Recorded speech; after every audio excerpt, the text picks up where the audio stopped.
மொறு மொறுன்னு potato cheese stick எப்படி பண்ணுறதுன்னு பார்க்கலாமா? பொட்டேட்டோ எடுத்துக்கோங்க, அதை சீவிட்டு கட் பண்ணி வேக வச்சுக்கோங்க. ஒரு 95% வெந்தால் போதுங்க.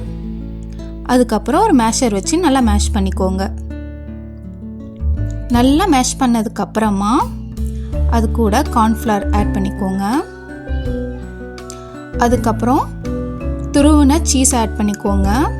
அப்புறம் உப்பு, மிளகுத்தூள் ஆட் பண்ணிக்கோங்க. உங்களுக்கு தேவைப்பட்டுச்சுன்னா சில்லி ஃப்ளெக்ஸ் இல்லை சில்லி ஆட் பண்ணிக்கோங்க.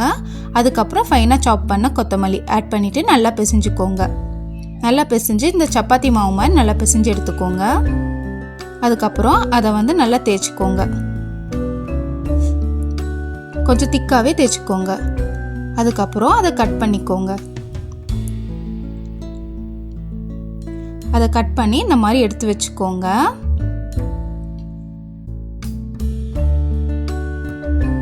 எண்ணெயில் போட்டு பொரிச்சு எடுத்துக்கோங்க. பொரிச்சு எடுத்தீங்கன்னா மொறு மொறுன்னு பொட்டேட்டோ சீஸ் ஸ்டிக் ரெடி ஆயிடுச்சுங்க. கிட்ஸுக்கெல்லாம் ரொம்ப பிடிக்குங்க. ட்ரை பண்ணி பாருங்க.